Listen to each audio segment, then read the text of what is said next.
இறையேசுவில் பிரியமான சகோதர சகோதரிகளே, நமது ஆண்டவர் இயேசு கிறிஸ்துவுடைய திருப்பெயரால் உங்களுக்கும் உங்கள் குடும்பத்தில் இருக்கிற அனைவருக்கும் அன்பும் சமாதானமும் மகிழ்ச்சியும் உண்டாவதாக.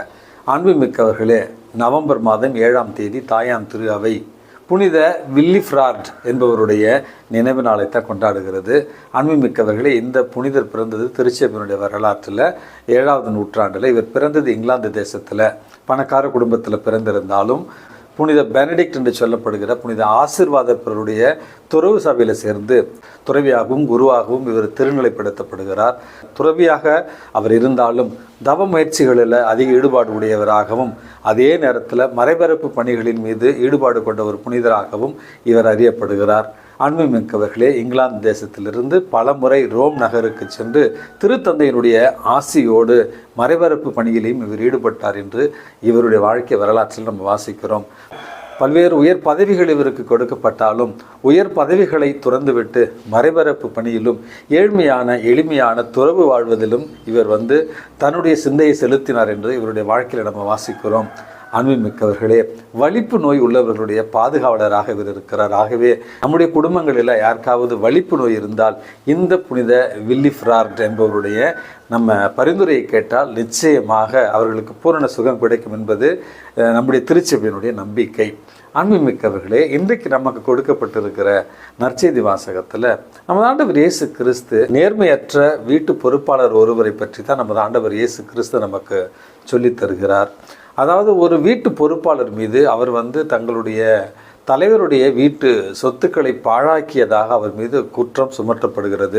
குற்றம் நிரூபிக்கப்பட்டால் அவர் கண்டிப்பாக வேலையை விட்டு நீக்கப்படுவார், தண்டனையும் பெறுவார்.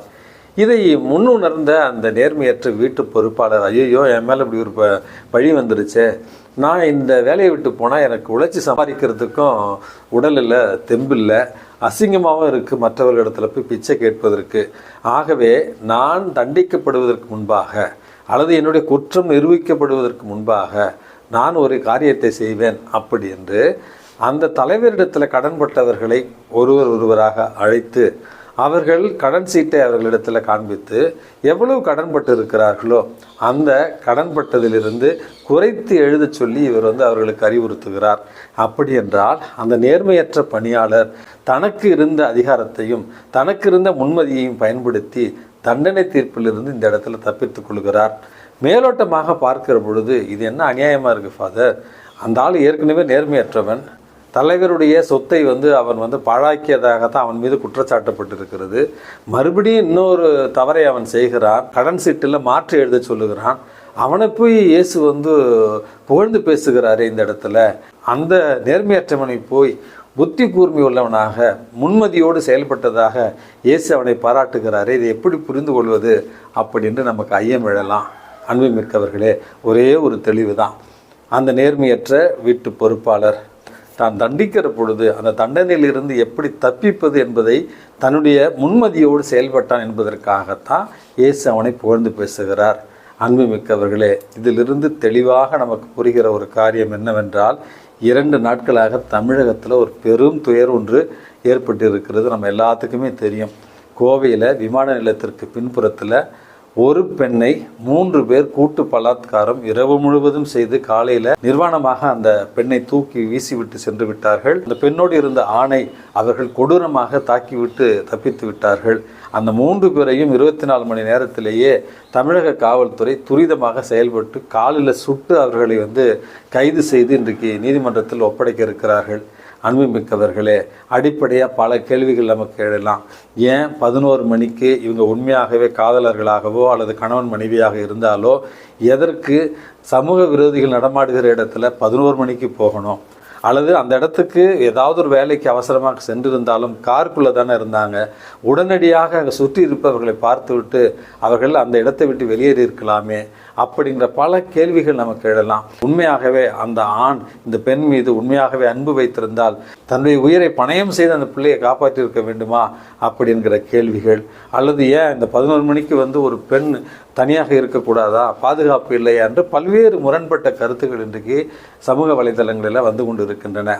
அன்புமிக்கவர்களே, எது எப்படியோ ஒரு அண்ணனாக ஒரு சகோதரனாக என்னுடைய தாழ்மையான கருத்து என்பது இறைவன் சுதந்திரத்தை நமக்கு கொடுத்திருக்கிறார். மொபைல் ஃபோன், இந்த ஒரு காலகட்டத்தில் கையில் இருக்கிற மொபைல் ஃபோன், காரு, இதில் எல்லாத்துலேயுமே பாதுகாப்பு அம்சங்கள் இருக்கிறது. இந்த மொபைல் ஃபோன், சமூக வலைதளங்கள், நம்மிடம் இருக்கிற கார், இவற்றையெல்லாம் பயன்படுத்தி ஏதோ பெரிய காரியங்களை, ஆக்கப்பூர்வமான காரியங்களை நம்ம இன்றைக்கி செய்து கொண்டு இருக்கிறோம். இறைவன் இவ்வளவு ஞானத்தையும் அறிவையும் நமக்கு கொடுத்திருக்கிறார். எப்பொழுதும் இல்லாத ஒரு வகையில் நான் வாழ்ந்து கொண்டு இருக்கிற இந்த ஒரு 10 ஆண்டுகளில் இறை வார்த்தை சமூக வலைதளங்களில், யூடியூப்பில், இன்ஸ்டாகிராமில் அப்படி என்று இறை வார்த்தை நமக்கு அவ்வளவாக கொடுக்கப்படுகிறது. எல்லா டிவிகளிலும் அல்லது எல்லா யூடியூப் சேனல்களிலும் இன்றைக்கு இறை வார்த்தை அபரிதமாக இன்றைக்கு கொடுக்கப்படுகிறது. முன்பில்லாத வகையில் இன்றைக்கு பல பங்குகள் உருவாக்கப்பட்டிருக்கின்றன. ஆன்மீக மையங்கள் இன்றைக்கு இருக்கின்றன. நற்செய்தி கூட்டங்கள் இன்றைக்கு நடைபெற்று கொண்டிருக்கிறது. பல கிராமங்களிலும் நகரங்களிலும் இன்றைக்கு கிறிஸ்தவ பள்ளிகள், கிறிஸ்தவ அருட்சகோதரர்கள், அருட்தந்தையர்கள், அருட்கண்ணியர்கள் ஆன்மீக பணியில் ஈடுபட்டிருக்கிறார்கள். அன்புமிக்கவர்களே, இவ்வளவு வாய்ப்புகளையும் வசதிகளையும் பயன்படுத்தி கொண்டு விண்ணகத்தை நோக்கி நாம் செல்ல வேண்டுமே அன்றி நரகத்தை நோக்கி அல்ல.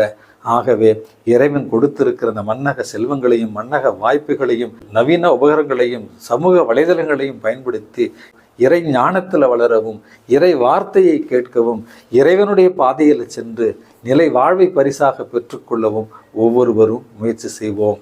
எல்லாம் வல்ல இறைவன் தந்தை, மகன், தூய ஆவி உங்களையும் உங்கள் குடும்பத்தில் இருக்கிற அனைவரையும் நிறைவாக ஆசீர்வதித்து பாதுகாத்து வழிநடத்துவாராக. ஆமென்.